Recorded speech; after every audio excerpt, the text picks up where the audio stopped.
What is up, guys, gals, and non binary pals? My name is Naomi. Welcome to House of Miscellanea. It is Tuesday, which means that it is time for some trivia. It is also the month of February, which means that it is Black History Month. So I decided to do a Black pop culture history quiz. Woo!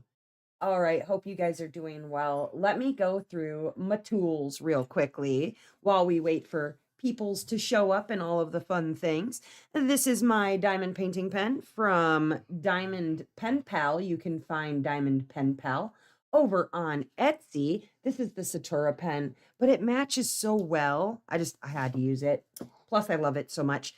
I am using inside of my single placer some Ghost from Diamond Painting Daily. Ooh, that might be Dustin getting home. Diamond Painting Daily, also found over on Etsy, and then some Winter Dreams putty from Butterfly Effectwares, also on Etsy. And then my tray, my little tray here, is from Mystic Makers. Little logo, can you see it? Maybe, kinda, sorta. It's black on black. What can I do? Mystic Makers, and they are also over on Etsy.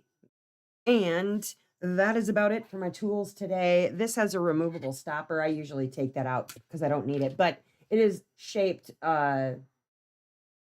unfortunately shaped. But it fits in there and it doesn't like fall out, you know? Like it doesn't go forward, it doesn't go backward. So its unfortunate shape is not its fault. Okay, listen. What's up? Diamond Painting Crazy. Hi, Wendy and Wallflower. How are you guys doing? Anyways, let me put my unfortunately shaped stopper away. We don't need that. Hope that you guys are doing well on this Tuesday. Um, it is it was very, very, very, very cold today. Uh this morning it was something like -11, I think, degrees, which is just too cold to even fathom or understand. And that's in Fahrenheit, not Celsius, obviously, or I would probably be an ice cube. Um, that said, it is preposterous for the weather to be that freaking cold. The diamond painting that I am working on to celebrate Black History Month is A Cup of Sunshine. This one is by Geneva Bowers. Geneva Bowers is a Black artist herself, which makes it even better. But isn't that absolutely gorgeous? I think it is. Um, I picked wow, Bean. Sorry. I don't know what he's barking about all of a sudden. One moment. Beans, what are you yelling about? Dad's not home yet. When he gets home, he's gonna take you. But right now, you gotta be quiet. Come here. Come here. I'm gonna drag you this way. Oh, all right. Sometimes I just have to put him on a leash next to me because for some reason that keeps him quiet, at least until Dustin gets here. And then he gets to go to grandma and grandpa's house and go run in the backyard. Um, but that said, I picked it up for Black History Month specifically. This was a release from the Black History Month releases that they did. And Geneva Bowers had 3 pieces. They had a piece from Leon Devonici, which was also absolutely gorgeous. Hello, Lily. Hi, Nancy. How are you doing? Um, but one thing that I have been running into recently with it seems like my newer Diamond Art Club canvases is I'm running into some glue issues. Now, I've already reinvigorated this square here, but I'll show you on this next one what I've been doing to combat that because I do not have any baby wipes. And I thought it was a curing issue wherein the glue had not fully cured. And so usually what you can do if that's happened where like your drills are slipping is to leave it sit open for a couple of hours and then it generally will set up or cure. And that was not my issue. My issue is that the glue is actually like dry. And I'm not certain how that happened or why that happened, but it has been happening with a lot of my recent canvases for some weird reason. And I don't know if it's something to do maybe with the new perforated plastic. Um, I'm not sure. I'm not sure, but I found a solution that doesn't require me to use any of my like all-purpose dotting adhesive, which is handy because I don't like to use this if I don't have to. Um, it works perfectly if I needed to, but I'd rather not need to use that. So I found a different way. And everybody's like, well, you can use baby wipes. I don't have baby wipes. I don't have a baby. I haven't had a baby around in a long time. Now, the reason that alcohol or that baby wipes will also work is baby wipes contain a little bit of alcohol. So sort of skipped the middleman and decided to use alcohol, like straight up alcohol. And I'll show you guys how once I move on to the next section because it has it has saved my life and my sanity, to be honest with you, because I was going nuts. I couldn't figure out what in the heck and why because it's not a normal problem with the Diamond Art Club canvas. Like that's just not a usual thing, but it's been happening a lot with my recent canvases, the ones that have come out in the last several months. So, that all said, uh so Black History Month, if you watched my Whip and Chat, which I hope that you did, it was a good one. I enjoyed making it. I spoke a little bit about why Black History Month means so much to me and why it's something that I do make sure to celebrate, at least in not in the sense of like having a party, but to acknowledge the importance of um, Black people in American pop culture, in American history, with regard to music and science and just generally excellence. And, it's sad, obviously, that it's only a month out of the year, but that's why I felt like it was important to dedicate even a Whip and Chat to the history and the importance of Black history, at least in America. And we're not the only people who celebrate right now. It is also Canadian Black History Month. So if you are enjoyed my Whip and Chat, thank you so much. Hi, Jamie. It is also Black History Month in Canada. And then the UK, they celebrate, I believe it was in October, if I remember correctly. And for those who are not aware as to why it is celebrated in February, celebrate also the birthdays of Abraham Lincoln, which is on the 12th, same as my son's birthday, and Frederick Douglass. Um, Now, here's the thing. I got to thinking, like, okay, so I wanted to do a Black History Month quiz, right? But I didn't want to make it something where, like, you had to go all the way back, dig in your memory to, like, your middle school, like, history lessons or high school history lessons, because Lord knows I would be no good. Like, you're going to ask me, like, hard questions or even medium questions regarding like I could probably talk about the cotton gin, but beyond that, it's sad. I don't remember history like that for any culture, much less Black history. So it's definitely not it's simply that. It's like literally I don't remember dates for things like I mean, I barely remember my own birthday. So nothing personal. Um, that said, I know everybody knows about pop culture. And I mean, hence pop culture. So I thought, okay, let's combine it and ask some questions about Black pop culture because those are questions even I can answer, right? um, And so that was sort of where that plan came from. Just, wanted to come up with something that would be relevant and also something that people could wrap their heads around because ugh, yeah, like I said, I'm no good with dates. I'm no good with little, I can do tidbit facts. I've got those aplenty in my brain, but could I, connect them to anything relevant most of the time? Nah, no. Now watch, Dustin will get home from work and he'll be able to pop off all sorts of crazy little tidbits about things. But again, it's just random. Comes out random. But anyways, I figured I'd wait and see, you know, how many more people want pop up. Now, my finger just stuck. That is a nice problem to have because that has not been a problem with this canvas until I started using the alcohol white or the alcohol.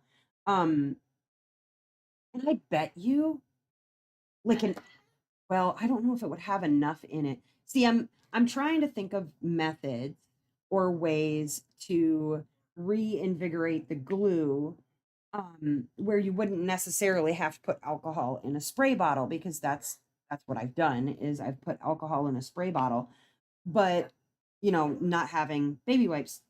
So even alcohol wipes would probably work, but they usually come in those little packets, and that's a lot of waste. So I think I'm just better off sticking with the spray method that I've been using. Um, let's see. Next, I'll go with that. Sure. I do have to say, though, that as far as diamond paintings go, and for the beginning of this year, because I've got to, I've got to keep reminding myself, okay, Naomi, you can't just carry on and on and on with all of your favorite paintings from last year because now we're into a new year. So trying to rank things separately from what I did last year versus what I'm doing this year. I do have to say though that for the start of this year, this has probably been one of my absolute favorite diamond paintings to work on so far for the year. Now, that would sound really unimpressive, I suppose, given that it's only February.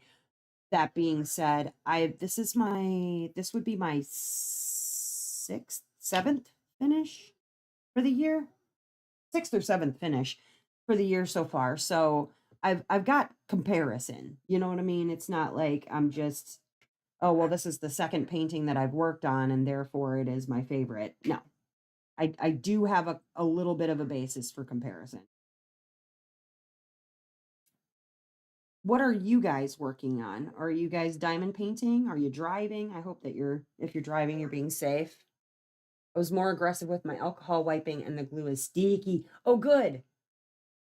My favorite books today, I Promise by LeBron James, a must have for littles. Oh, okay. Very cool. Very, very, very cool. What is that about, Wendy?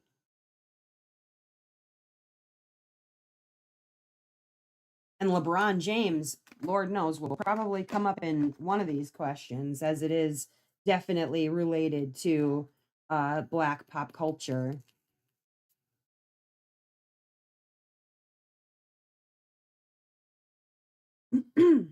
um, I'm glad to hear that, Jamie, because I'll tell you, at first I was just doing like a misting. I took down the little short video that I created on because I put it up on YouTube. I want to do some editing to it. One, to include the fact that yes, you could use baby wipes in place of alcohol spray. I wanted to add that as a little note in there.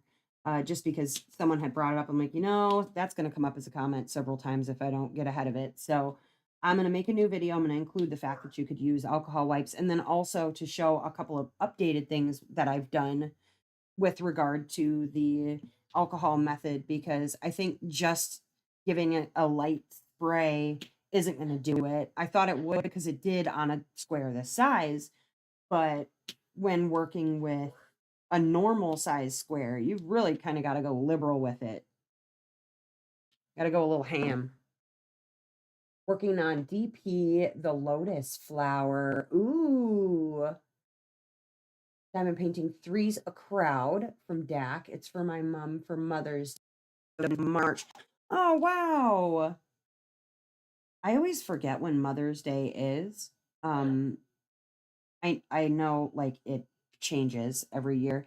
I always remembered that Mother's Day was coming up because my mom's birthday is in May, and that is when it is celebrated here in the States. But with my mom being gone, I don't really think so much about it because I don't have a mom to give gifts to. Um, and while that's very sad, I also don't expect anything from my kids. Like, yeah, Mother's Day is all well and good and sweet and fine. I, you know, I like I like love and throughout the year. It doesn't have to just be Mother's Day.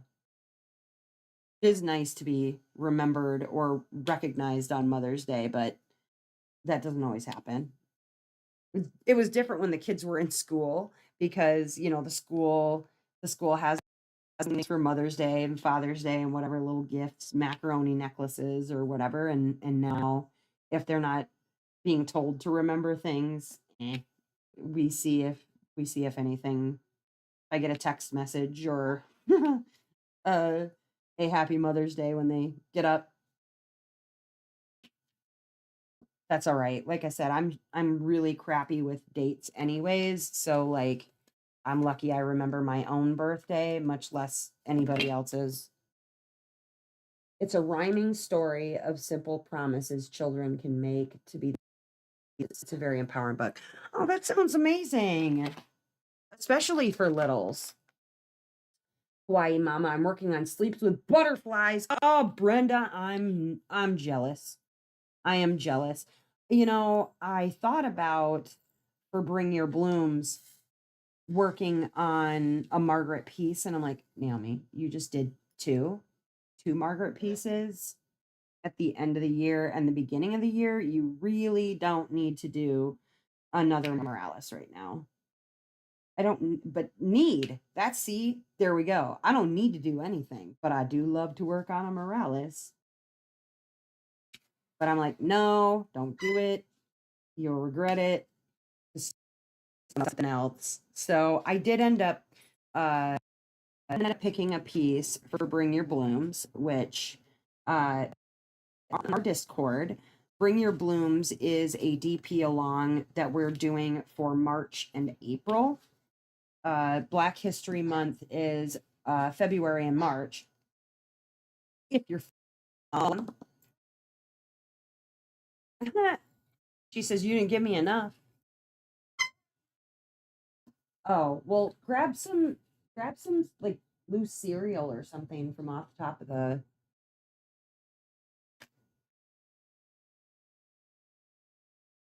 just put it in the bowl.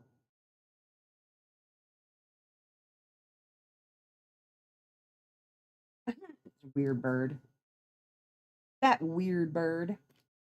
Um, yeah, if you're following along in Discord and you're doing any of our DP alongs, they're not events or anything. There's no prizes. It's just for funsies.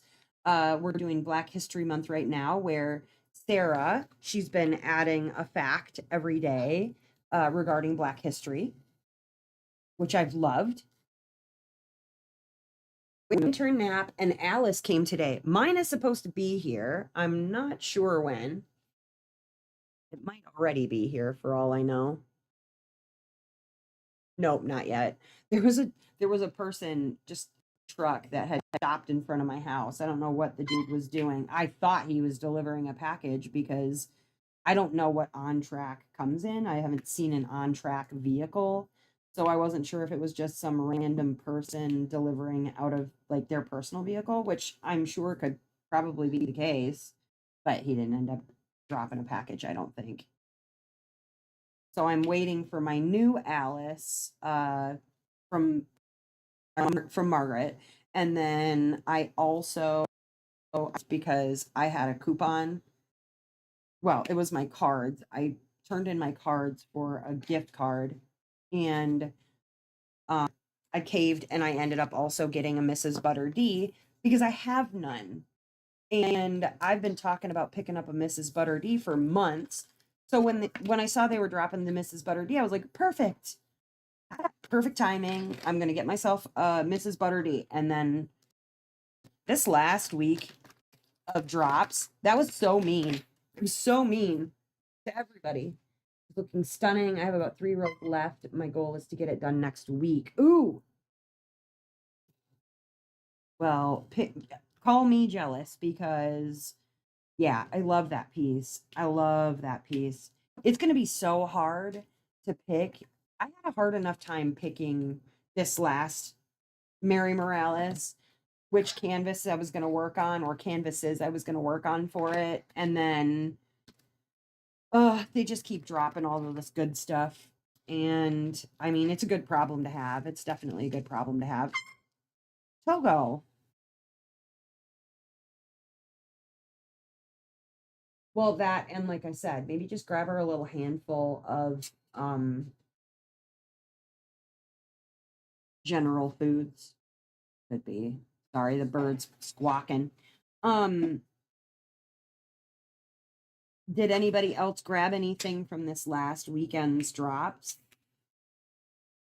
There was a lot of good stuff in there. A Butter D, there was a Yume, there was the Morales, there was a new Rita Kona, there was the Ailey Arts, the witch in the witch hat that had like a castle, like a whole landscape on her hat. Oh my god, I loved that one. Now, if I hadn't gotten a Morales and a Butter D, I would have gotten the witch in the witch hat and a Butter D, but sorry, Margaret owns my life, so you know. Okay, now I'm not seeing any extra people, so we may go ahead and get started with trivia. I told you, grab her some cereal off the top of the fridge because she's a little brat. My bird is being a real right pain in the ass. Ouch. Oh, well, she's being extra special because she wants treats. She doesn't want her regular food. She wants treats. And, you know, their brains are only the size of like a peanut. So I have a blue fronted Amazon parrot, and she really lets you know when she wants something, especially if you're eating something. Oh my gosh. Even if I'm eating a chicken sandwich, the bird wants what I'm eating. And she will eat chicken. She'll eat chicken. She likes eggs. Um, but usually it's like if I'm nomming on some cereal, she wants my cereal in a bad way. Like she'll squawk at me until I give her some. Mark myself as safe from Saturday's drop. I'm waiting on restocks. Ooh, okay. What are you watching for in restocks? Is there anything in particular you're watching for? Yeah, those restocks slap me around too, but you know, it makes it a lot easier because I don't have money to spend. So, you know, and by easier I mean it sucks because I don't have money to spend, but if you don't have it, you don't have it, you know. But when they drop a Morales, that's something I have to make it happen. However, I have to make it happen because the only thing that I ever get nervous about is like um things not restocking, like things going into archive right away because you just don't know. You don't know when slash if they're going to archive something. And so I, with regard to Morales specifically, I would rather be safe than sorry and miss out on something that I really, really, really, really want and then have to pay. Oh my gosh, some of these D-stash prices are beyond. Now, obviously, I understand like a mystery is going to be limited edition regardless. But like even some of the prices people are asking on DStash for stuff that's out of stock, stuff that like if I'm patient and I wait, I will be able to eventually get. But no, like the prices are like beyond.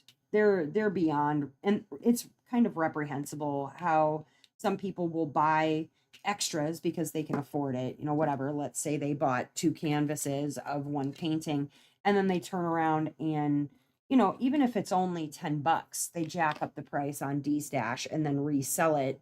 And it's like, just, I don't know. I find that practice a little bit gross. Winter's Nap is so pretty on in person. I'm really impressed with the details. I mean, it looked great in the pictures there. You know, I loved it. What's up, Ducky?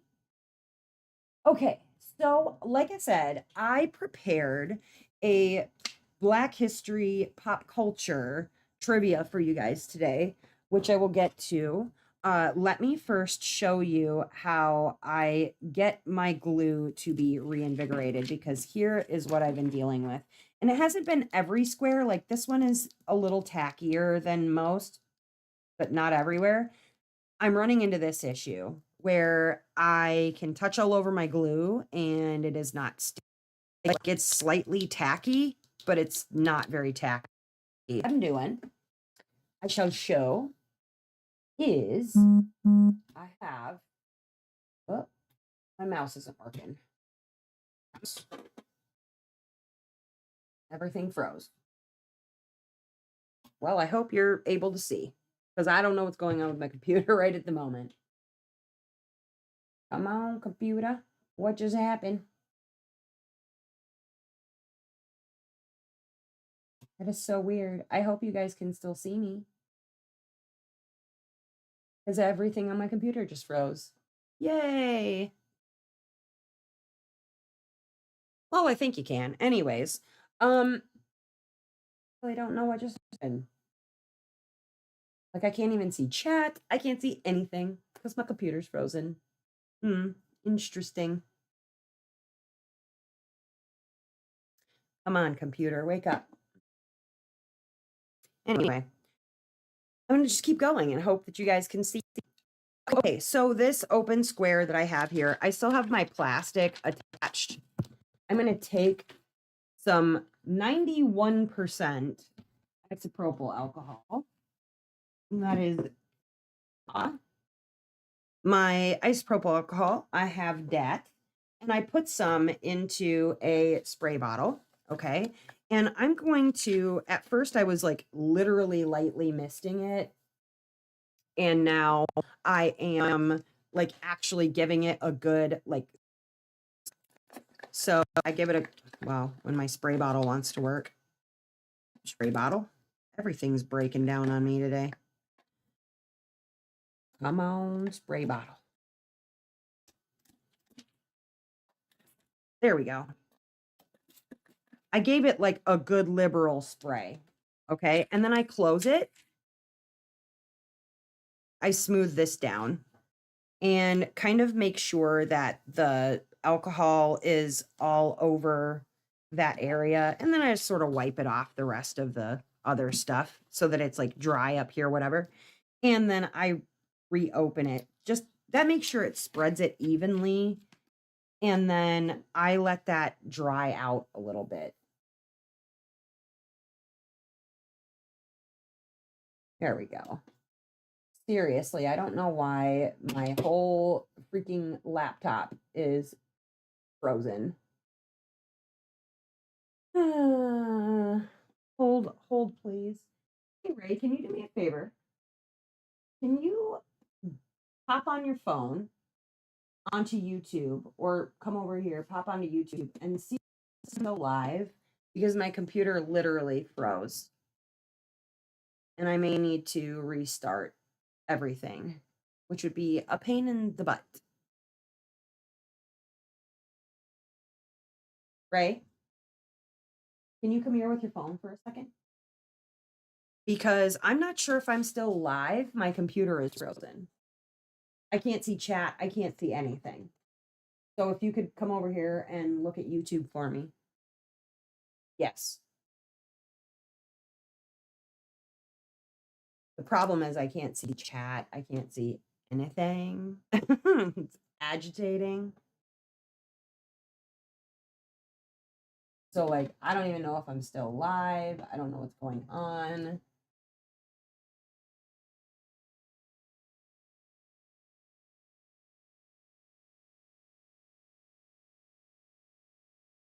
Get this going again. Yay! Okay, I unfroze. Woo! That was fun. Thank you. All right, now I can see chat. Woo! That was fun. I don't know what that was about, but anyway, thank you for sticking around. So now that I've sprayed it, it is very sticky in comparison. It has made a world of difference as far as like my agitation with working on canvases. Now, if you have this same problem and that fix is not working for you, it could be a different issue. But specifically because of that, I started using my Butterfly Effect Wears putty when working on it just because this is a drier putty, and if like your drills are sticking into your putty because it's not sticky enough, then, that's its own issue, right? So if you make sure that one, you're working with a dry enough putty that your drills are just coming right off instead of sticking into the putty, uh, just to be doubly sure that it's not a putty problem, that it's actually the glue. Um, that's just my recommendation. Now, obviously, if you don't use butterfly effect wears or another type of dry putty, then I'm not really sure what to tell you, but like the difference between being able to stick down drills is so massive. Uh because I was just going through and re-gluing everything using my dot stick on everything. And while that is also a feasible option, it is so much easier to just spray on some glue, close the and the nice thing is that like I can close this back up again, right? It's stuck down obviously, but it's not going to create an issue where like this is now going to stick to the canvas because I've reinvigorated the glue or anything like that. It's great. I love it. Anyways, okay. So, Black pop culture quiz. I prepared questions surrounding Black pop culture because we all know about pop culture. And I'm telling you, like these questions, like usual, I go from to medium to hard, and the easy questions are pretty much elementary, my dear Watson, and you should be able to get them, I would think, immediately. If you don't, then I might have to confiscate your pop culture card because like these are ones pretty much anybody can get, I would think. The easy ones. And then we go up in difficulty. So, first question, and I think I might have just maybe. Nope, I thought I heard Dustin. All right, first question, and the easiest question that I think exists out there for black pop culture. Who is the king of pop? Who is the king of pop? Now, despite anybody's feelings on uh this person as a human being or any of their legal matters, does not matter. The music though is just amazing. I remember as a youngin, I would go over to my Aunt Shirley's house in Michigan, and she has a furnished basement where she had a record player, and my cousins had the Thriller album by none other than Michael Jackson, because he is the king of pop, right? Uh, and I remember I would blast that record, actual record, not like CD or whatever. I would blast that record and I would just literally scream my lungs out to the lyrics from the Thriller album. I also had the Bad album, not a bad album, is actually titled Bad. And oh my gosh, just Thriller is an amazing album by itself. but I think most of Michael Jackson's songs I probably know all the lyrics to. That's not the case for every Michael Jackson song, but I would say many of them, if not most of them. So Michael Jackson is the king of pop. Now, there's obviously contention amongst, younger people as to who is a newer reigning king of pop or queen of pop or whatever. I don't even care. Michael Jackson's music was beyond compare. And actually, speaking of Queen of Pop, his sister Janet, she actually was breaking more records than her brother. And a lot of times when that did end up happening, where she was, her album would beat his album or whatever, they would kind of bury that a little bit. Poor Janet. What must it be to be the youngest sibling? What's up, Bonnie? Oh my gosh, the videos. Yes, Michael Jackson's videos. I mean, his dancing was honestly like extraterrestrial. It was almost not to be believed. We wouldn't have the moonwalk if it weren't for Michael Jackson. I mean, just the dance moves alone were like like I said, extraterrestrial. It was not something that you had seen before, and often is replicated by other musicians or artists now. But yeah, I watched a Janet Jackson documentary, and honestly, like the ways that she was like sort of brushed under a rug, even though her albums were outperforming her brother's albums, is pretty interesting. If you get a chance to watch that documentary, it's really good. It's good stuff. Okay, next question for our Black pop culture quiz is, this is another easy one for you. Which female artist sang Respect and became known as the Queen of Soul?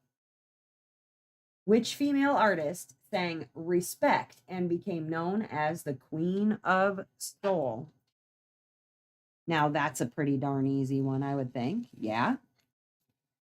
Uh because I feel like everybody learned how to spell respect because of the song Respect. Will RESPECT find out what it means to me. Do you know that in regard to that song, I did not know. Okay, so in the lyrics it says take care TCB.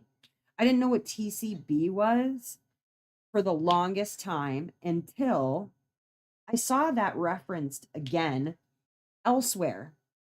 And it was not a black artist, it was a white artist who sang who sang about TCB, which was Elvis Presley. And then we got the song later on, Taking Care of Business. But all of that probably would not have existed without Miss Aretha Franklin. Yeah. Um, and while Respect is a really fantastic song by Aretha, I mean, just anything that came out of the woman's mouth was magic, honestly. I remember back in, I feel like it was the late 90s, Whitney was still alive. Whitney Houston was still alive. And they did like what you call it? A tribute show to, and they had all sorts of other artists, singing her songs, Aretha's songs, and it was phenomenal. So, so, so good. I think that was on like VH1. Good stuff. But yeah, I didn't know that TC meant taking care of business, and I didn't learn about that until Elvis Presley because my mother was just like a massive Elvis Presley fan. Uh Fun fact, my mom used to drag me all over the country to go and see Elvis entertainers and to go to like these different Elvis entertainer competitions and stuff. But yeah, and then later on, we got the song Taking Care of Business, which is what TCB stands for. So if you didn't know, now you know. Okay, next. This one I probably would have had a hard time with, but that's just because I'm kind of illiterate in certain matters, and in a couple of singers, I am definitely illiterate. What was the name of Beyonce's first solo album? Her first solo album, not with Destiny's Children. Yes, I know it's Destiny's Child, but there were three of them. So they were Destiny's Children.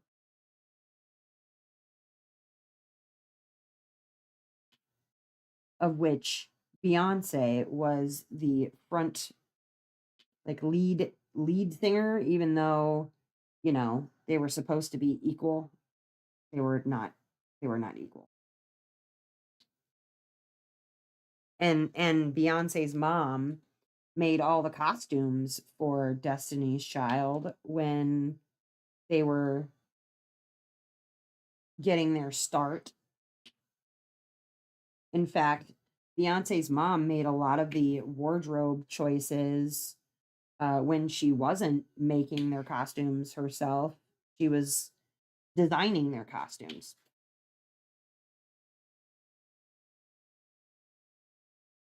But the first album by Beyonce, solo album, excuse me, was called. Yeah, see, I'm with you guys. I'm a little bit lost when it comes to B. I know songs by Beyonce, but I don't necessarily know album names. But that's probably true of many of even my favorite singers. I don't really know the names of their albums. Okay. How about next question, who played the title role in the 2018 film Black Panther?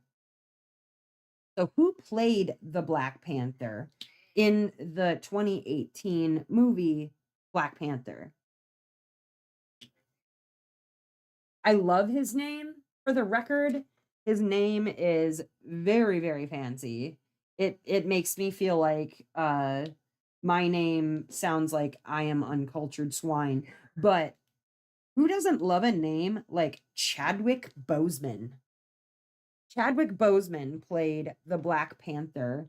And usually people are like, "Oh, it's and then they hear the name Chadwick Boseman and they're like, "Oh, right. Right, right." Chadwick Boseman played the Black Panther. And if I remember correctly, Chadwick Boseman Chadwick Boseman passed away on August 28th, 2020, and he had colon cancer. Really heartbreaking because he was very, very young, but he died back in 2020. How sad. A beautiful legacy lives on behind him in the Black Panther series. Next question. Which famous sitcom featured as a teenager moving in with his wealthy aunt and uncle in Bel Air? I did say half of it. If they don't know the answer to this one, they gotta be slapped upside the head, I think. Which famous sitcom featured Will Smith as a teenager moving in with his wealthy aunt and uncle in Bel Air?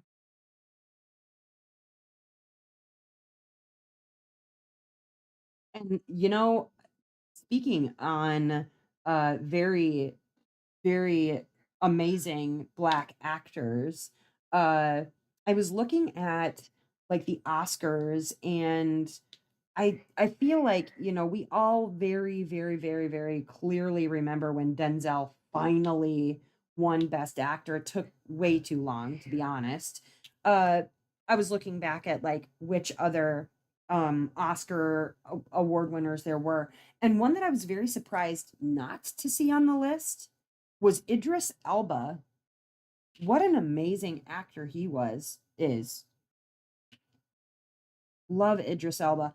And uh he was in, oh dang it. It was Stephen King series, book series.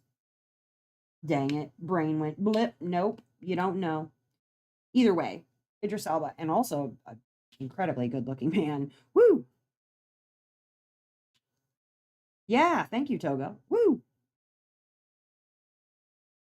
Bird. If they're mocking me. I feel mocked by my bird right now. How rude. Thought you were an award for something.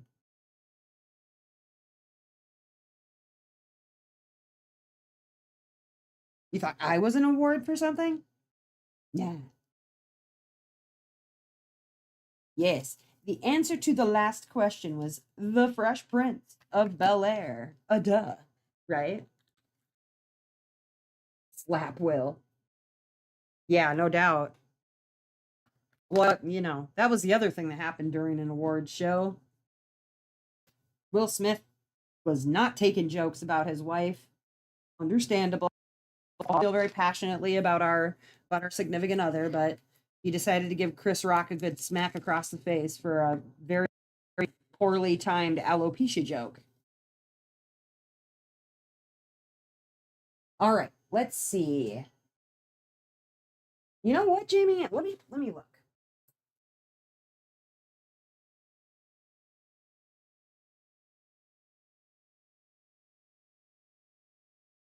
Nominated, but he's never won.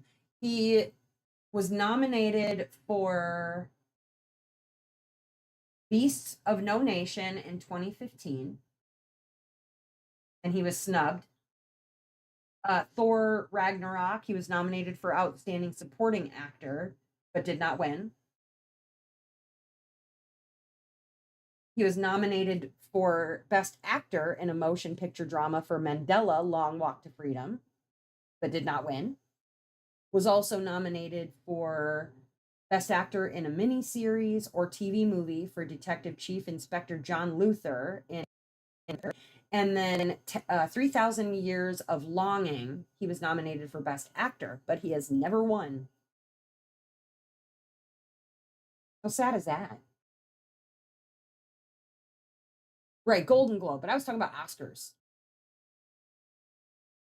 He did not win any Oscars. All right, next question.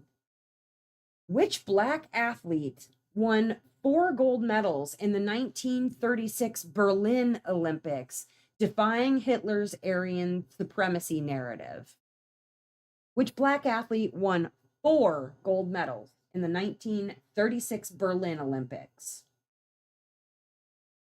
Smashing the idea of Aryan perfection from Hitler.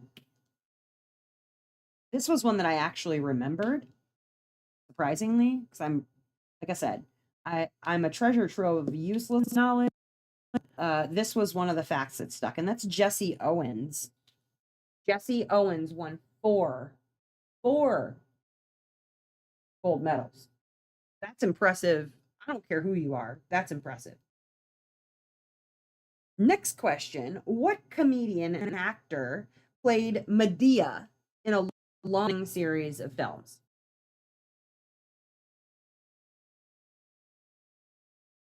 Which Black actor played Medea?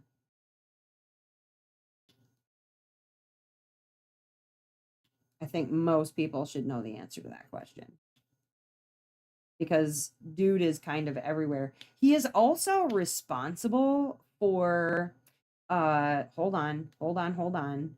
He is responsible for the Super Idol, the Super Idol in the Survivor series. He is a huge fan, and he wrote to Jeff Probst and he was like, "Listen, dude, this is what I think you need to do."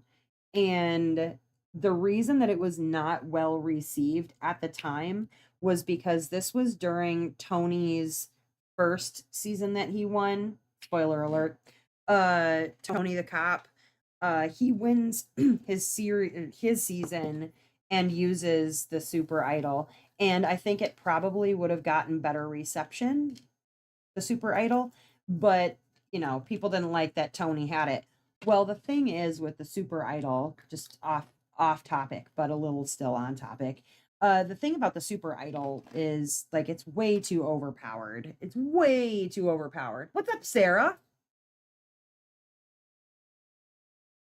Way too overpowered. So the answer is Tyler Perry played Medea in a series of films. All right. Ooh, this one. This one I would have known the answer to also because this was one of my favorite movies. What 1985 film based on Alice Walker's novel starred Whoopi Goldberg and Oprah Winfrey? What 1985 film based on Alice Walker's novel starred Whoopi Goldberg and Oprah Winfrey? Honestly, it was and remains one of my favorite movies of all time. Favorite books too. I have the book. I love it. I've read it cover to cover. I don't even know 25 times probably. It's kind of a short book. It's a little, little thing. One of my favorites. Still one of my favorites. And actually it taught me a lot about, as odd as this is going to sound, it taught me a lot about like understanding bisexuality, that it one was not like completely unheard of, that it was okay to like more than one type of person. uh but that would be The Color Purple.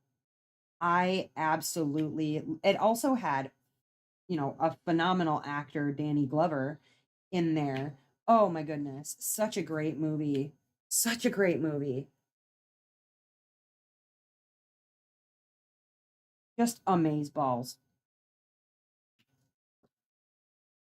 All right, here we go. Let's see. Next color. We're going to go with that one. Yeah, that's the one we're going to do. Why not? Bird's still over there making sounds at me. I don't know what she's doing. Oop, throw my bottle. The musical is great. I saw it with Michelle Child, but the newest Elphaba won a Tony for it too. Oh, nice. Very nice. I'm sure it's an amazing musical too. That will be one that I will need to make some sort of way to see it, definitely. Okay, here we go. We're going back in our memories, all right? Which hip hop group was the first to win a Grammy for best rap performance? And the answer might surprise you. Which hip hop group was the first to win a Grammy for best rap performance? It is not what I had expected.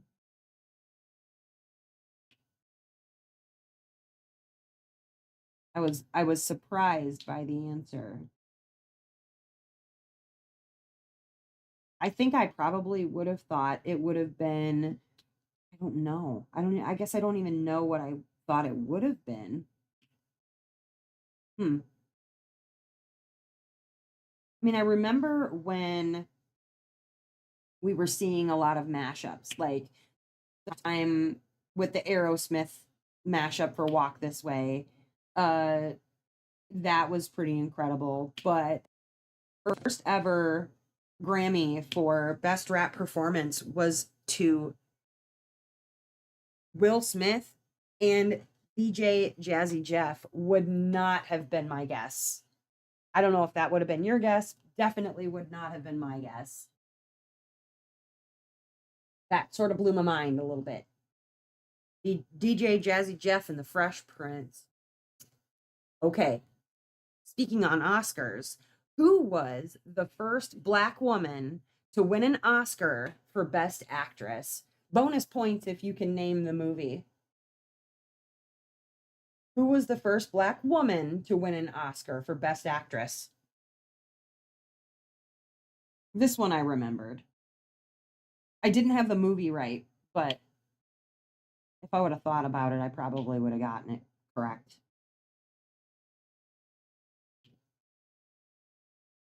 It was a good one. It was a real, real good one. You guys got to scrape the backs of your heads for your trivia memories. Yeah, see, Lee, I would not have guessed Will Smith being Fresh Prince and DJ Jazzy Jeff. That would not have been my guess. I guess I would have thought it would have gone to like anybody else. I don't know. All right. First actress, black actress to win an Oscar was Halle Berry, and it was for Monsters Ball in 2002.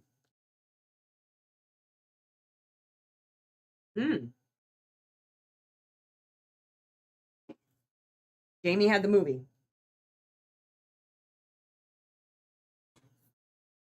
All right, next question. Easy. Again, we're still in the easy questions. Which legendary boxer was known as the greatest and refused to be drafted into the Vietnam War? Which legendary boxer was known as the greatest and refused to be drafted into the Vietnam War? Can you imagine that conversation? I would love to have been a fly on the wall when specifically Muhammad Ali, who is the greatest, of course, was told to go to the Vietnam War. Well, he didn't leave for Canada. I know that. I wonder if he just straight up punched somebody in the face and was like, nah, I ain't going. Still pretty incredible. Love, love, love to be there for that conversation. See how that went down. How would you force Muhammad Ali to go to Vietnam? I'm not really even sure how that would work. I think heavy emphasis on it probably would not. Floats like a butterfly, stings like a bee. That's right. That is exactly right. All right, next question. And this one, I contend, oh, I have contention for this question. But as it is easy and it is black, who was the first black Disney princess? Served time, just told them nah. Wow. That doesn't surprise me. That does not surprise me at all.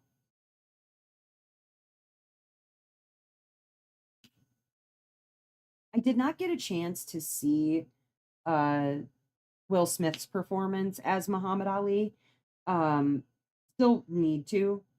I'm sure the story is incredible. My problem with any sort of biopics is oftentimes they focus on facts that aren't facts or facts that are wildly exaggerated or fictionalized for purposes of consumption. And it's like, can't we just tell the person's story? I mean, yes, watching a fantastical story about someone is pretty great, but I would also just like to know things about them.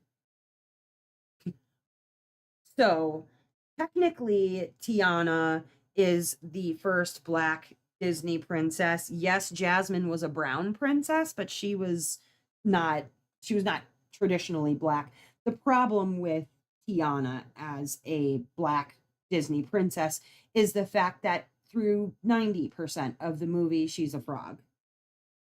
So you wouldn't even know she's a black princess because she's a frog through most of the movie. I mean, that doesn't make it a crappy movie. It just makes it a crappy storyline for a black princess, which was why I think so many young girls were so just enamored with the fact that when they remade The Little Mermaid, that they made The Little Mermaid black, which I approve. Not that anybody needs my approval, but I approve. Oh, there's Dustin. He's gonna laugh when he sees that Beans was already in a leash and like ready to go. Because I had him sitting over here next to me because he was barking. But he's all ready for you. He's all ready to go. You ready already? He's already ready already. He's ready to follow you around. But yeah. Unfortunate that Tiana is the first Black Disney princess and she's a frog for most of the movie. Anyways. All right, next question. Who wrote and performed Lift Every Voice and Sing, often called the Black National Anthem? Who wrote and performed Lift Every Voice and Sing, which is often called the Black National Anthem?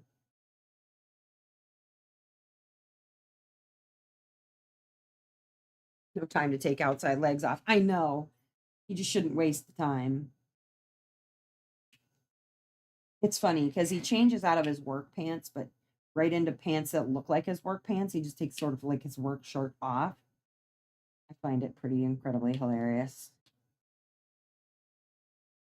They're still wearing Dickies. They're just different Dickies. Like, I don't even know why you bothered to change out of them. Could have just worn the same ones. Basically look the same anyhow. A little harder question for easy questions, but I went for it anyways. And it was James Weldon Johnson wrote the lyrics, and I believe his wife, J. Rosamond Johnson, wrote the music. All right, back into some easier ones. Who played Morpheus in the Matrix trilogy? Who played Morpheus in the Matrix trilogy?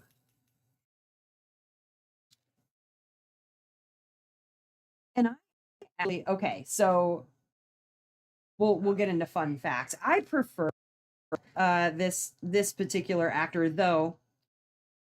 The answer, Lawrence Fishburne, did an amazing job as Morpheus in the Matrix. I loved his role for a very short time on CSI Las Vegas.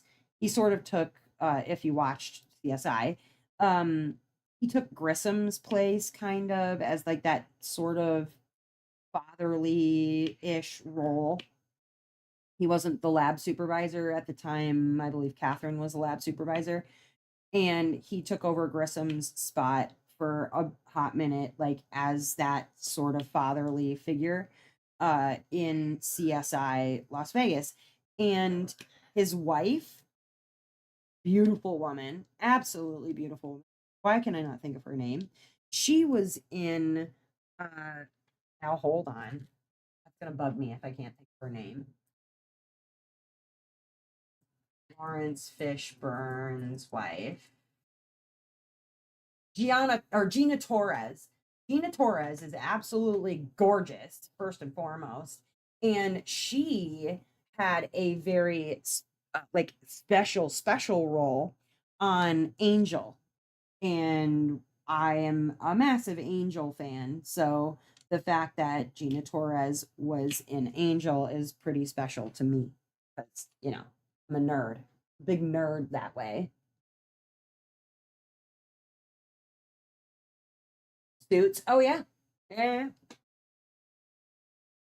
Which TV show is credited with launching the careers of Fantasia Barrino and Ruben Studdard? Which TV show is credited with launching the careers of Jennifer Hudson, Fantasia Barrino, and Ruben Studdard? That's a pretty easy one. That's a pretty easy one, I would think. Who also feels like Ruben Studdard was robbed on that particular show? Me. Hi. It was American Idol. And I watched that season of American Idol. And while uh Clay Aiken, Troy Aiken, Troy Aikman, I names, all right. Clay Aiken, while Clay Aiken is a really phenomenal performer and went on to have great success and all the things, Ruben Studdard was robbed. And it's funny because Ruben Studdard and Clay Aiken, they remain friends, right? Oh, Firefly. She was in Firefly also. Yes, that's true. Um, Gina Torres. While it is pretty great that they remain friends and that they perform together. They performed, I feel like it was for New Year's Eve. Not this last year, but the year before. They performed together. Maybe it was a Christmas thing. I don't know. I saw them recently. Regardless, I saw them recently. I said Troy Aikman. Good lord, it was Clay Aiken. Yeah, they performed together recently, and I can't remember exactly if it was Christmas. I was over at my in-laws' house, so I know it had to have been a holiday. Uh, Not that I only go over there for the holidays, but I only sit down and consume television at their house during the holidays, so that's why I remembered. But it was like I feel like it was either New Year's or Christmas, something. They performed together, which was pretty cool, but yeah, totally got robbed. Totally robbed. All right, next question. What is the name of the black superhero film starring Wesley Snipes in 1998? What is the name of the black superhero film starring Wesley Snipes in 1998? And actually not just 1998, because it was a series. And I feel like everything was very like vampire phenomena back then in the late 90s. We were very obsessed with vampires. It's okay. It is okay. But I did love the actual poops out of Blade, which was the superhero. Not only did I love the comics, but I also loved the movies. And Wesley Snipes did an amazing job. Though my favorite performance by Wesley Snipes, I think, has got to be, well, yes, I do love this other one, but I enjoyed Wesley Snipes in Demolition Man with Sylvester Stallone and Sandra Bullock. I loved Demolition Man, but also his role in To Wong Fu, Thanks for Everything, Julie Newmar. I did love his role in that as well. Wesley Snipes, the thing that I loved about Wesley Snipes is that like it was very clear that he didn't take himself too seriously as an actor. Like he wasn't afraid to take a white men can't jump sort of role. And I do love that about him. He wasn't afraid to laugh at himself or other people. And I love a good sense of humor on anybody. And so kudos to Wesley Snipes for not being afraid to push boundaries and, make people laugh. Good stuff. Very good stuff.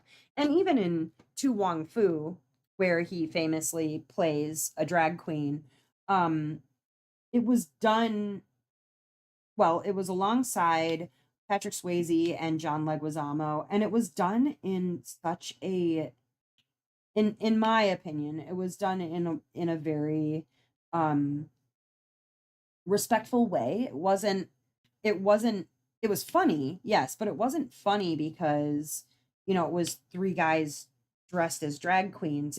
It was actually quite serious, but it the actors themselves like actually took part in what they were doing in the movie, and I have a lot of respect for that. A lot of respect for that.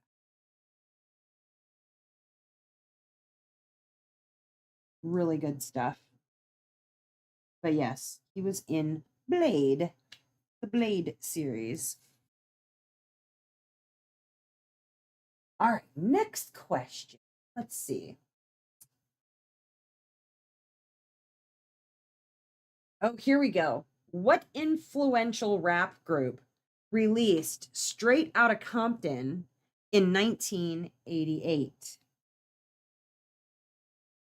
What influential rap group released Straight Outta Compton in 1988? And this is one of those would have thought that they would have won a Grammy for best rap performance prior to Will Smith and as Fresh Prince and DJ Jazzy Jeff.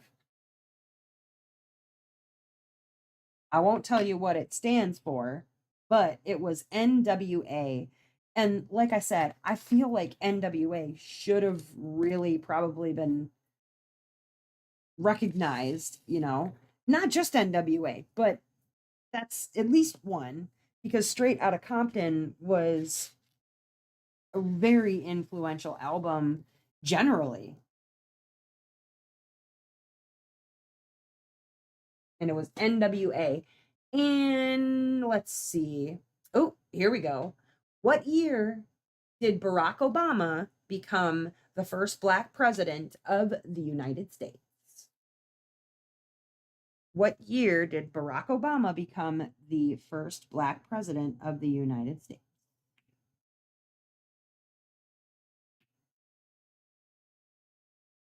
I often sigh wistfully.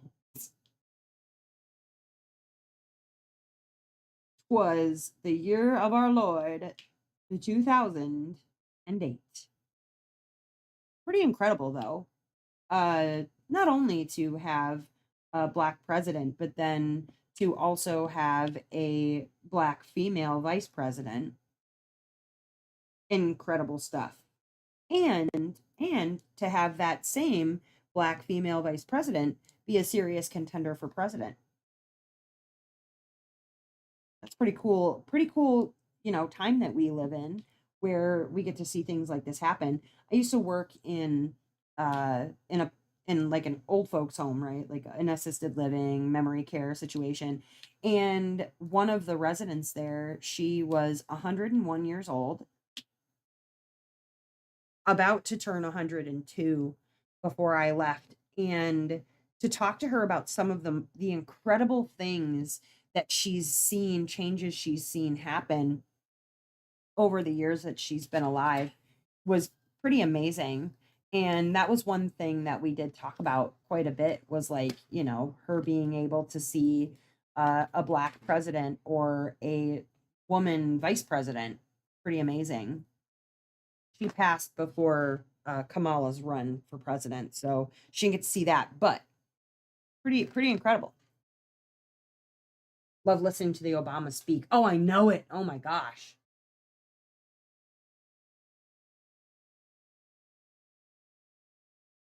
Technically, I was right, but that was the second time. Yes, Jamie, that was time number two. It does feel like it wasn't as long ago as 2008. At least it doesn't to me. I absolutely adore listening to either of the Obamas speak. And I mean, that's how you become president, right? Is just he was incredibly charismatic and a powerful speaker. Michelle, like nobody wants to mess with Michelle. She is also an incredible speaker. Just just a very powerful couple in general.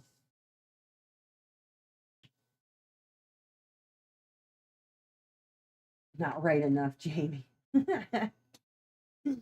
Okay.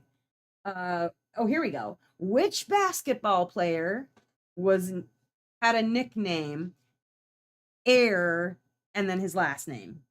Because it says it there, and I don't want to give away the whole answer, but which basketball player was nicknamed Air and then his last name?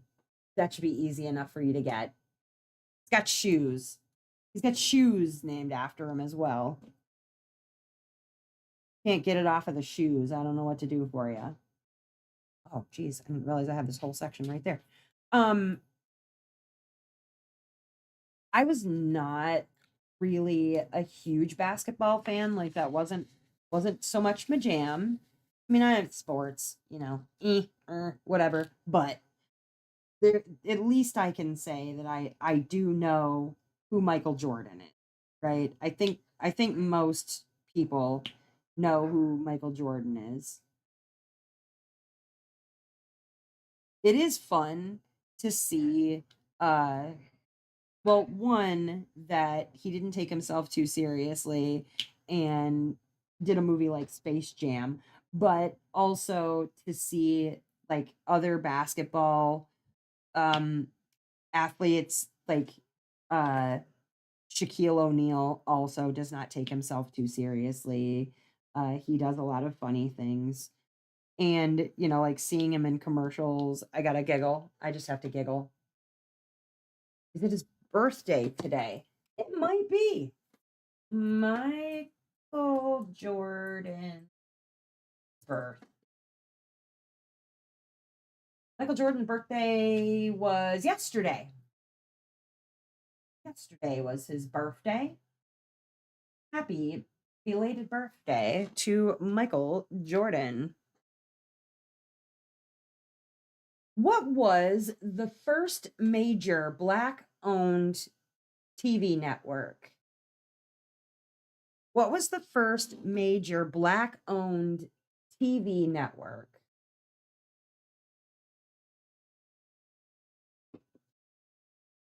That one's a little bit easy because, the answer is in the name, right? But it's BET. And I remember, being a youngin', not a terribly, terribly youngin', but a youngin'. I remember being a youngin', and as often as I was watching MTV, I was tuning into BET as well. Uh, because, if I needed my fix of whatever, Whitney or Tony Braxton or Boys to Men or whatever, I could flip it over to BET and get my quick fix of pretty much any of the artists that I was looking for. What happened to Tony Braxton? That's somebody who needs to make a comeback like immediately. I know she had health issues, so she kind of stays under the radar due to health concerns, but thought today was the 17th. Welcome to the 18th, Mel. Welcome to the 18th of February. Who was the first Black woman to host Saturday Night Live? Who was the first Black woman to host Saturday Night Live? Oh, I'm terrible too because I kept waking up and thinking that I had somehow either missed Tuesday or that like Tuesday wasn't until tomorrow. Don't ask me why. Okay, bye, have fun.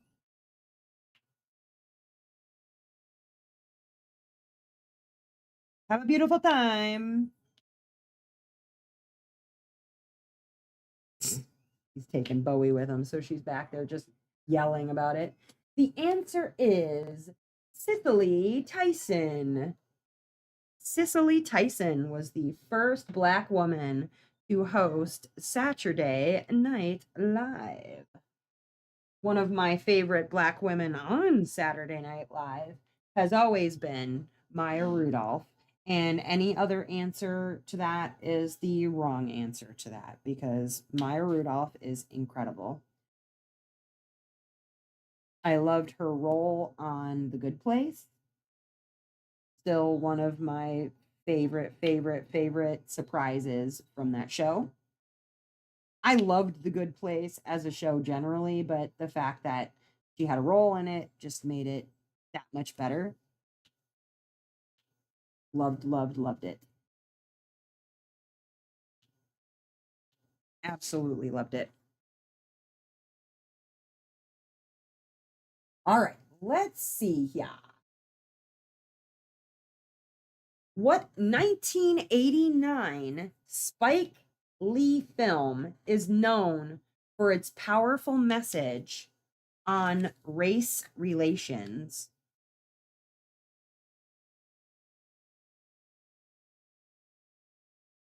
What 1989 Spike Lee film is known for its powerful message on race relations? Loved Spike Lee joint films, still do. Incredible, powerful, amazing stuff. Amazing stuff. That film was Do the Right Thing. Do the Right Thing. What do we have? Ooh, which rapper is known as the godfather of gangster rap? Which rapper is known as the godfather of gangster rap? Yes, Mel, look at you knowing answers. You had it. You had it. Which rapper is the godfather of gangster rap?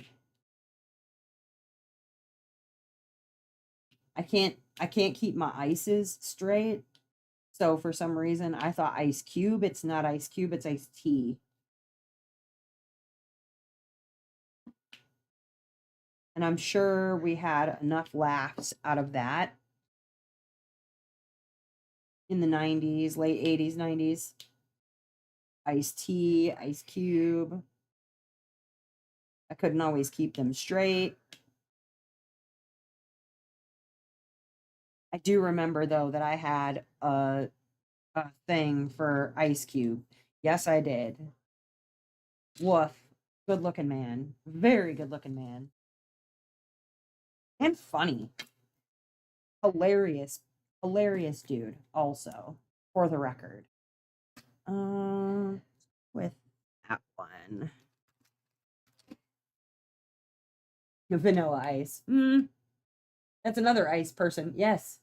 Yes. We had Ice Tea, Ice Cube, Vanilla Ice. Everybody was cold, apparently. They were rapping and they were cold.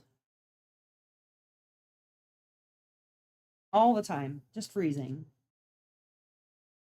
Vanilla Ice is amazing live. I know he was incredibly full of himself. Oh, Snoop, man. Yeah. Snoop, Dr. Dre. Now, Snoop and Dr. Dre were the ones that I primarily listened to. No surprise there. But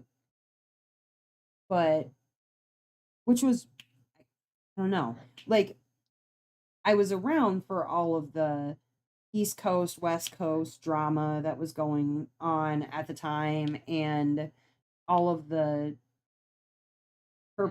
on purpose or accidental killings that happened during that time. And so, I paid attention to a lot of that stuff. A lot of that stuff. Who was the first Black actor to win an Academy Award? And I should say actor or actress. Who was the first Black actor or actress to win an Academy Award? Bonus points if you remember what film this person won an Academy Award for. Bonus point. Jeff's birthday was the 17th. As a Chicagoan, I have to know these things. Yeah. Ice Cube is amazing live. Vanilla Ice was trash. Got you. I thought, I was like, It is not Sidney Poitier. I would have thought the same thing. It is not. It was actually Hattie McDaniel, an actress in the movie Gone with the Wind in 1939.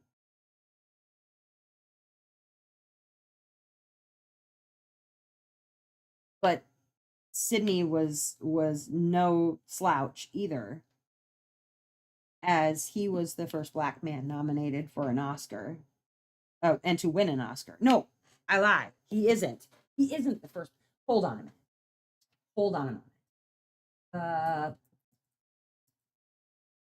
It was actually, hold on.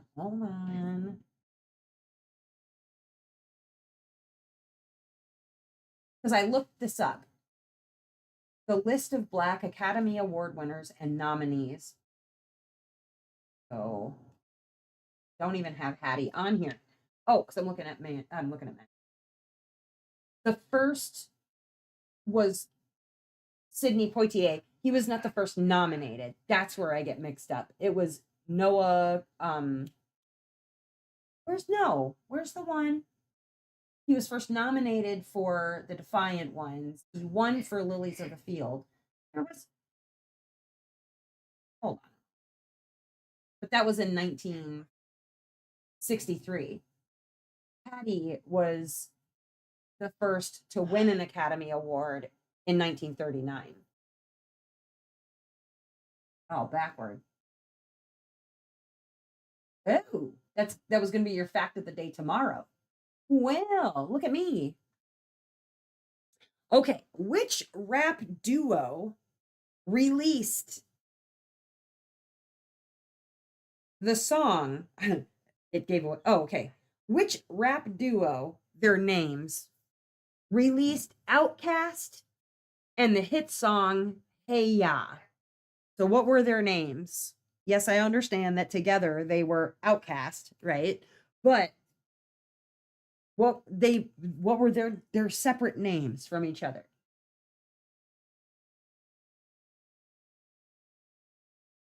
Released the song Hey Ya, and they were in the group Outcast.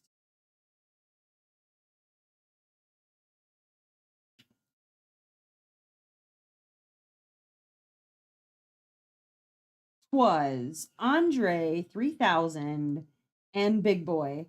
And I don't know anybody who does not know how to shake it like a Polaroid picture. I know some people who should not, but I think we all knew how. Probably shouldn't have. Probably should have just kept our shaking Polaroid pictures to ourselves in the comfort and safety of our own homes. But we were out there shaking it like a Polaroid picture anyway. Because why not? Because why not? Why wouldn't ya? I missed 2 drills. I hate that. I hate it. I hate it. I hate it. So just grab a couple of drills and I plop them down like so. Also missed one of those.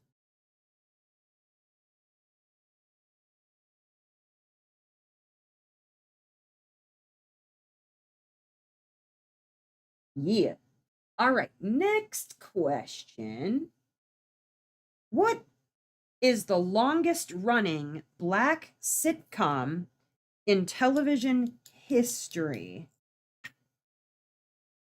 What is the longest running Black sitcom in television history?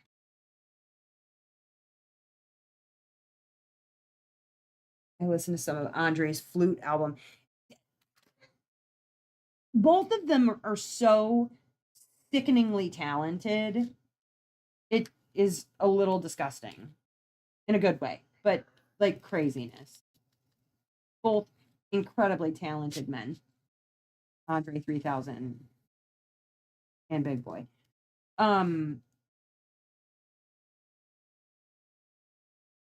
Longest running Black sitcom. It's probably exactly what you think it is, right? Being The Jeffersons. It was not The Cosby Show, it was The Jeffersons. So The Cosby Show did run a long time. The Jeffersons had them beat.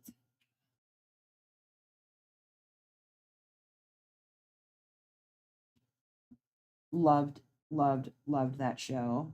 I caught a lot of reruns of that on Nick at Night because I was obviously too young when it came out initially to have really understood what was going on. Like, yeah, I probably could. I mean, I probably didn't really understand what was going on even when I watched it in rerun form, but I understood a little better than I would have, obviously, initially, being that I think I was an infant, maybe not even born yet when it first came out.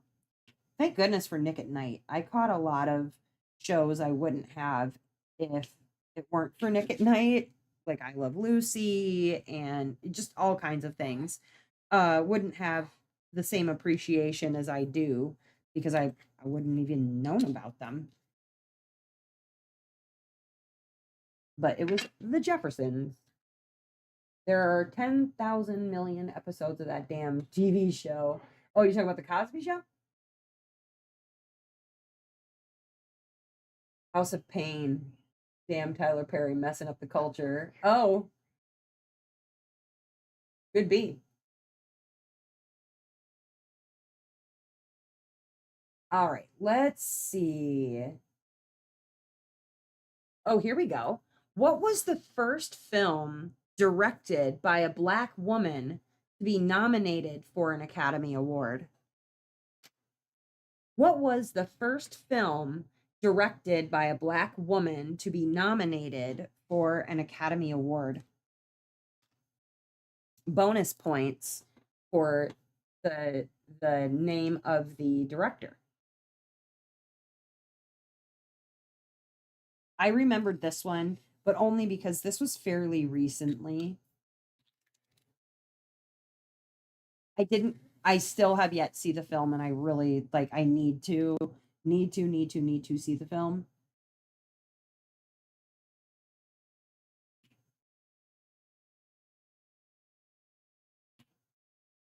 It's important. I should see it. But yeah, what you got for me? What you got for me?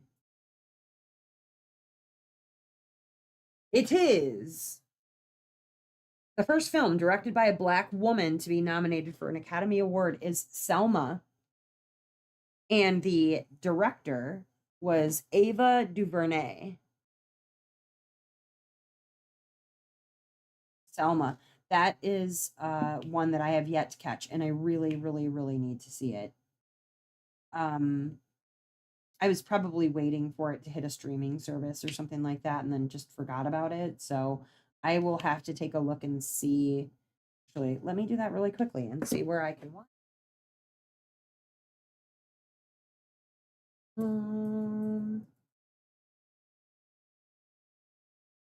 See, Selma looks like where to watch. Free on Pluto TV or Paramount Plus. I might be able to see it on Paramount Plus or Hulu. This premium subscription for Hulu though, so maybe I can't. I might be able to watch it on Paramount Plus though. I do have that. Milk, played by a British guy. Right.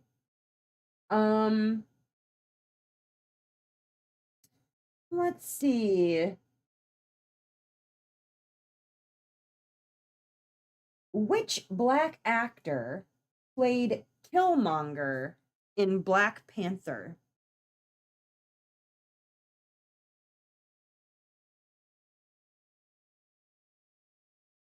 Which Black actor played Killmonger in Black Panther? if you know your geek trivia on I was like milk. Like Harvey Milk? But now I see what you're saying. MLK. Damn you autocorrect. Damn you autocorrect. Trying to get you. It's trying to snatch you. Milk. I was very confused. That makes way more sense though. Way more sense.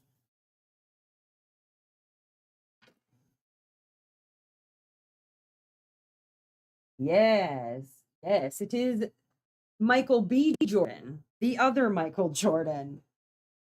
Not of basketball fame, but of acting fame. Michael B. Jordan, also good looking dude, played Killmonger in Black Panther.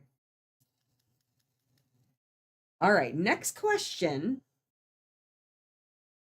Which TV show featured the first Black family on American television?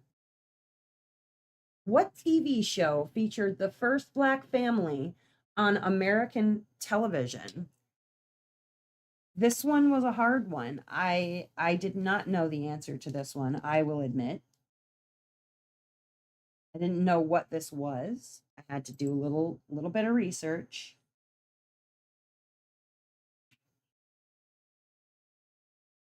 And the answer is, and it might surprise you, Amos and Andy.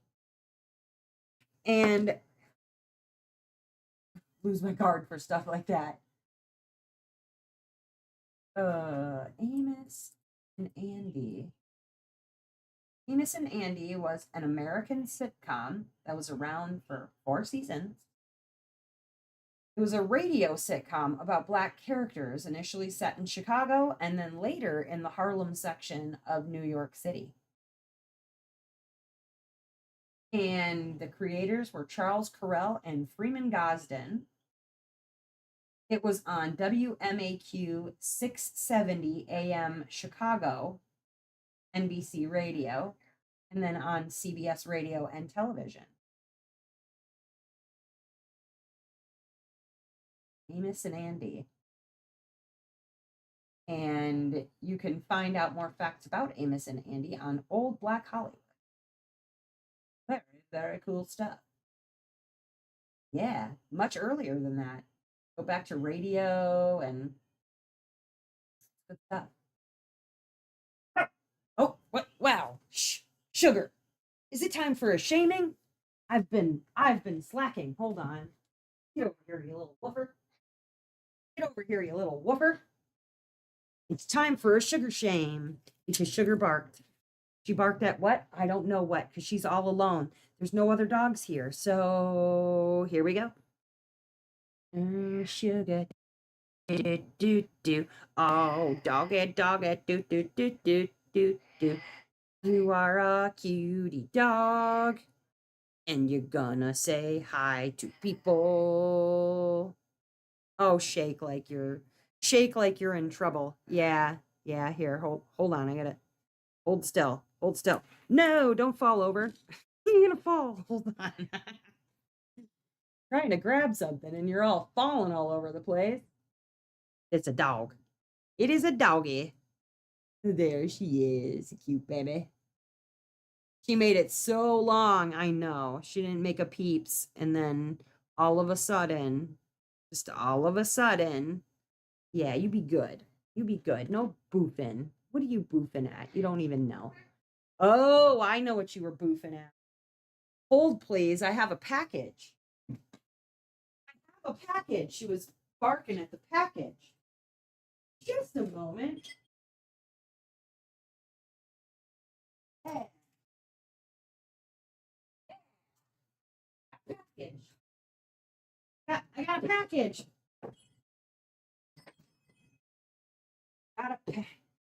I got a package. Yes, I have a package. Ooh, a package. Where's Bowie? Bowie with Dustin. My grandma and grandpa's house to go run around in the backyard. He with him because apparently she keeps Beans busy so that he doesn't have to stand outside. She keeps Beans entertained enough in the backyard that he doesn't have to stand out in the actual cold. He can just sort of watch them from the back door. I was like, that's dirty cheating, is what that is. We call that dirty, dirty cheating. You have to go and properly freeze your ass off like I do walking them around. And just stand in the doorway.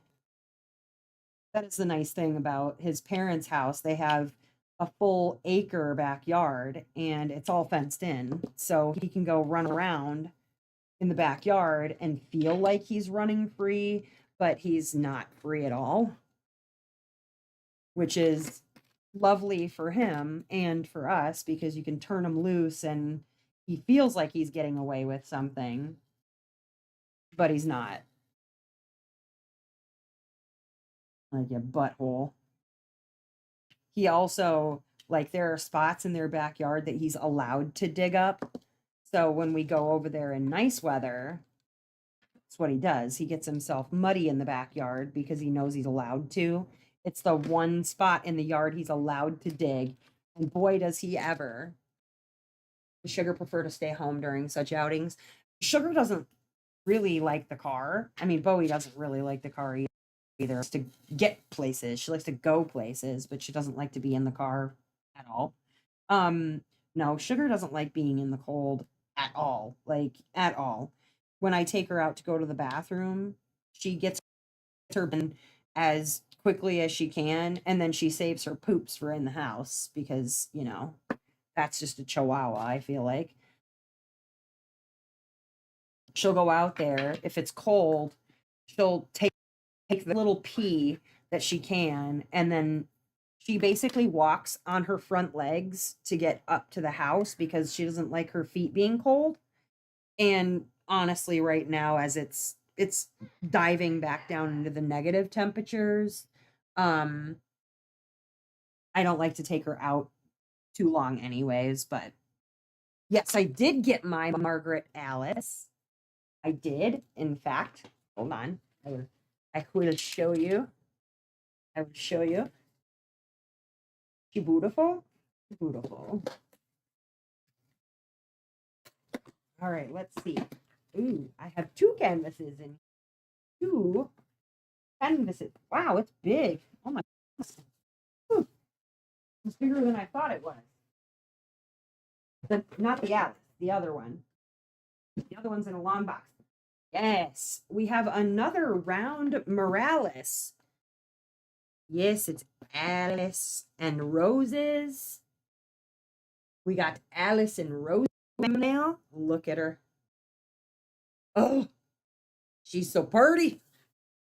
And she is a 55.6 by 75.9 centimeter in round, 64 colors with 2 Aurora Borealis and 4 fairy dust.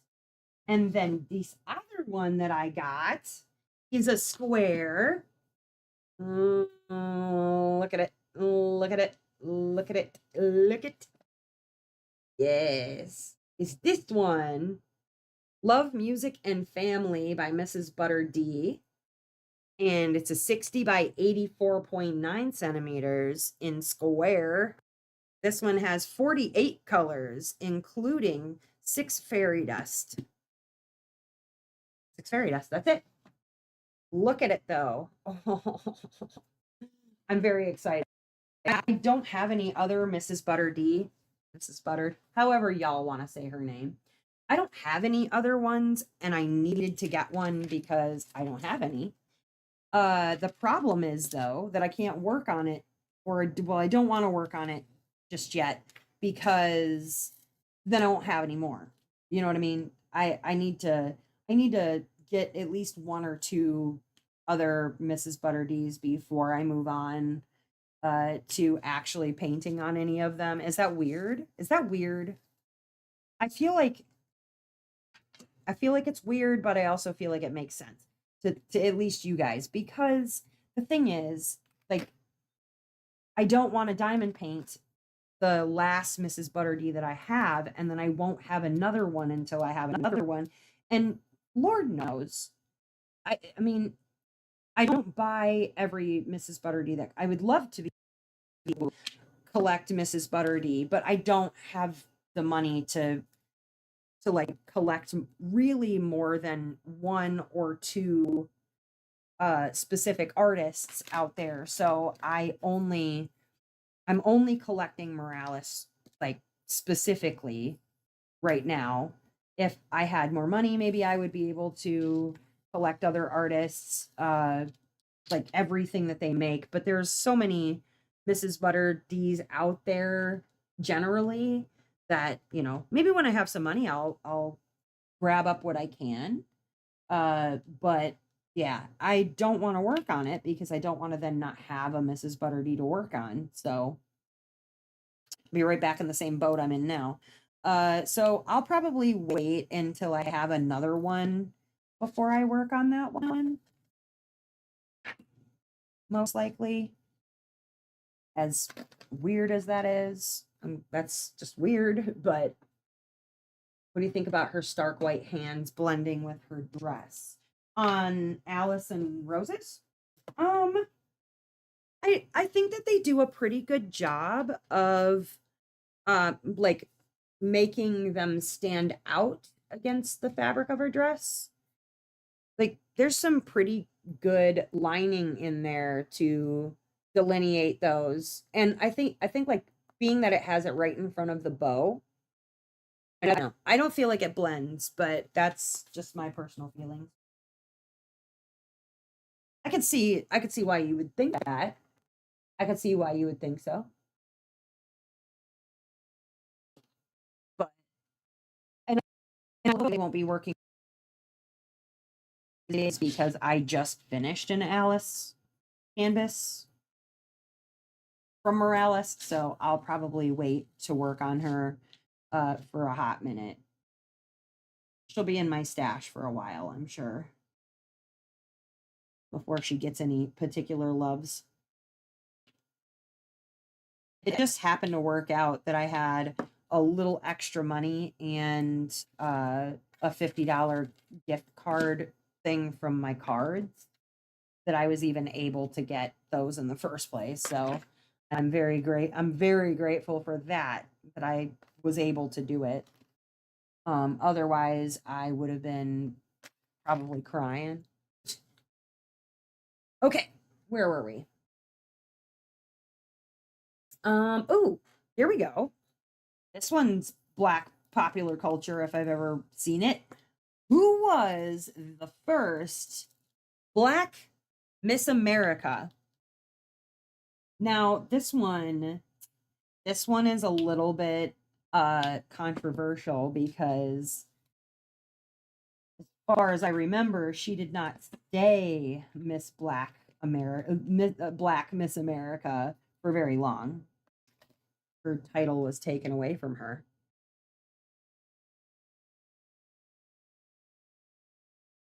Yeah, you spit that one. You spit that one out real fast. That was Vanessa Williams. She was technically the first Miss Black Miss America, but yeah, she didn't stay Miss America for very long. All right, last question in the easy questions is which iconic soul singer was known as the hardest working man in show business? That's an easy one. Which iconic soul singer was known as the hardest working man in show business? In the business of show. It's like, what am I looking for? Here we go.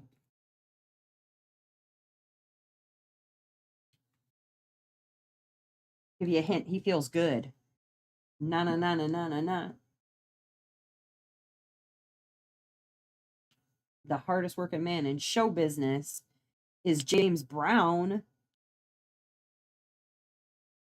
That's right. He was very hardworking, apparently. And he always had somebody to put a cape on him because he's James Brown. What Sarah said. Now, if you use that for most answers, that's just going to be cheating because she's probably going to have the right answer because she's like me. She's just a trove of knowledges, various and random.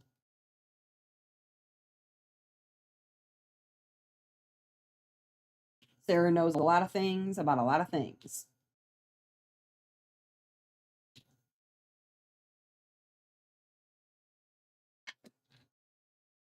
Ooh, do that too. Purple stars. There we go. James Brown. Also, I should know these. Okay, that's fair. But I mean, you know what though? Listen, I know just as much probably about white culture as I do about black culture, especially like I don't know. I was saying earlier, like I don't remember dates for things, so I'm terrible with that. Uh I'm awful with remembering that sort of stuff. Unreliable with dates. Unreliable with certain facts too. Just terrible. Terrible, terrible, terrible. So I don't think you should know necessarily. Well, I mean, if you studied specifically black pop culture, but you're not required to know nothing. Okay. Thank you, Crystal. Yes, I am in love. I am in love with A Cup of Sunshine. And I'm going to talk a little bit about what specifically about this has been really special uh, to work on because along with some other like mental health issues that have, I have something called Cineta, and I'm going to talk a little bit about it, I think, on my Whip and Chat so that I can kind of explain also like what it is, what it means, how it affects me, uh, and therefore like how this painting has affected me because it has been an experience, a whole experience working on this canvas. All right, let's do a medium, but they're really not still all that hard. Ooh, here we go. This is easy enough. Who was the first black woman to own $1 billion company? I mean, I feel like everybody should know the answer to that. Who was the first black woman to own $1 billion company?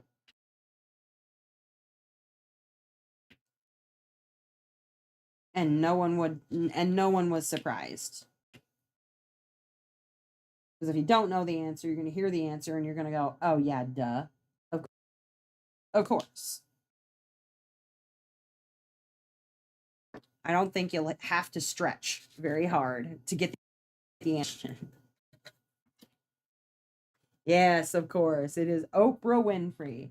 Oprah Winfrey. And nobody was surprised. And nobody went, oh, no. Surely you jest. I do not. I do not jest. I do not. Oprah Winfrey.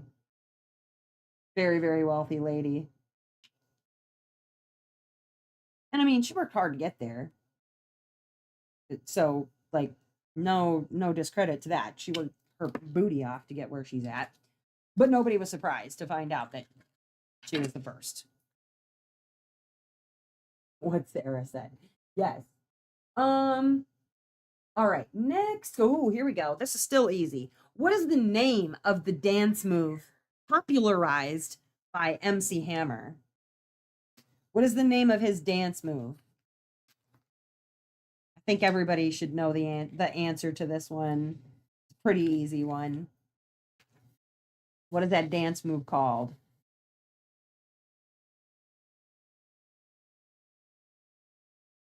And can you do it is the real question. You know the name of the dance, sure, but can you do it? I cannot. I mean, I can fake that I can do it, but I can't actually look good doing it. That's for sure. I cannot do that.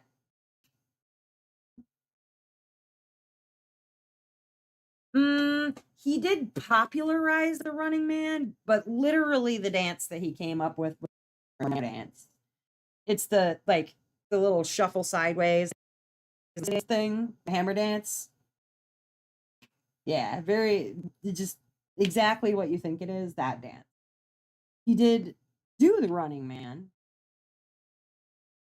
which I can do, by the way. I can do the Running Man. I'll look silly doing it, but I can do it. All right, next question. Ooh, yeah, this is a good one. Which 1991 film starred Ice Cube and Cuba Gooding Jr. and explored life in South Central LA? What 1991 film starring Ice Cube and Cuba Jr. explored life in South Central LA?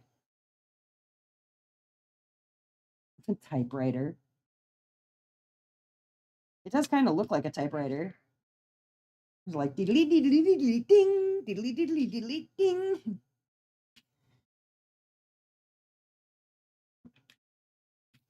That 1991 movie was called Boys in the Hood, and what a amazing and powerful movie that was. So good. I saw that the first time when I was 11 and I didn't get it. I mean, I got it, but I didn't get it, right? So I made sure to watch it when I got older and it held up for sure. It's a good movie. Very, very good movie. Exploring a world that I don't necessarily know about, but came maybe adjacent to, I guess. Friday. Nope. Ice Cube and Cuba Gooding Jr. were not in Friday. That was Chris Tucker and Ice Cube. No, who else was in? Oh, it was Ice Cube. I feel like it was Ice Cube, right? On Friday, maybe, maybe.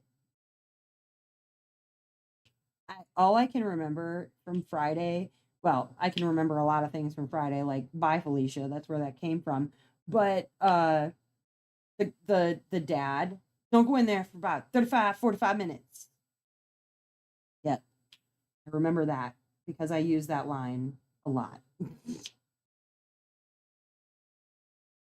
Oh my goodness. No, Friday was a great movie.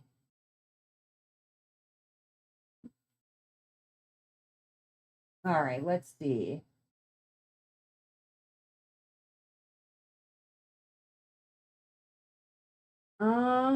Oh, okay. Okay, okay. Which song by Childish Gambino became a viral social commentary on race in America? Which song by Childish Gambino became a viral social commentary on race in America? And I'm probably going to go over a couple of minutes, not terribly long over, but I do want to go over a couple of minutes, mostly to state that if you have not seen Childish Gambino's viral video that this question is talking about, you need to do yourself a favor and really, there are so many messages that are tucked inside of it. And Danny Glover as a musician, like I don't believe that Danny Glover has come out with anything from Childish Gambino in a minute. It's been a while. But that particular the song that I'm talking about, you can look it up on YouTube, is called This Is America. And what a powerful video. The first time that I watched it, I I I understood it, but I didn't understand what I'm a white person, right? So there were things in there that I don't necessarily understand. But that being said, from my own perspective, watching it the first time, I was like, and I watched it again and again and again and again. And honestly, I feel like it's one you need to watch again and again and again and again to get the message that is in it. Uh, so if you have not seen the video, This Is America, please watch it. It was almost the first award-winning Drake diss track instead of Not Like Us by Kendrick Lamar. Noted. All right. Uh, but it's definitely, if you have not seen it, it's powerful. It's powerful. Uh, Now, there are themes in it that might be upsetting people. It's it's upsetting in the right way. It's upsetting in the way that it challenges the way that we think and the way that we speak and the way that we understand uh, Black culture, even me as a white person. And I kind of sort of love that about it. Um, there's just a lot of very good message in it. So, anyways, said I wanted to go over a couple of minutes, but more or less to say that. For those of you who are hanging out on the live, feel free to hang out on Discord after dark. I will be hopping into the chat here in just a few minutes. I have a couple of things I got to do really quickly, and then I will be jumping on. And I hope that you will join me. I'm going to finish this square and likely start another. Who knows? But I hope that you will join me on Discord after dark.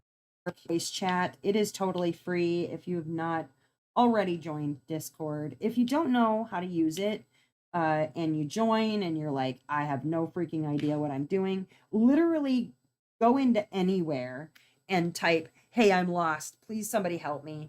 Somebody will help you. Cut down on what you're looking at. But if you're not already a part of the Discord, do feel free to join. There is a link in the description. If that link is expired by the time that you're watching this video, just put a comment on the video and say, hey, the link's expired. Can you send me a new one?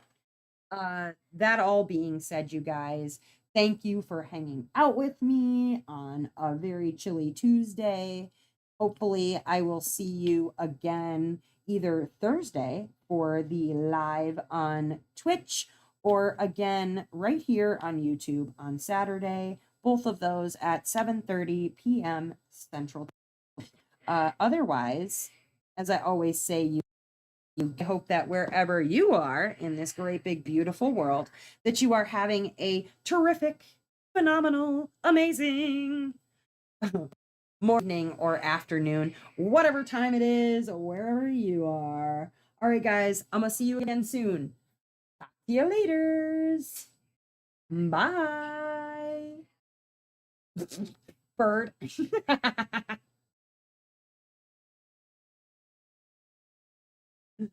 Oh my God. That was just funny. The bird man.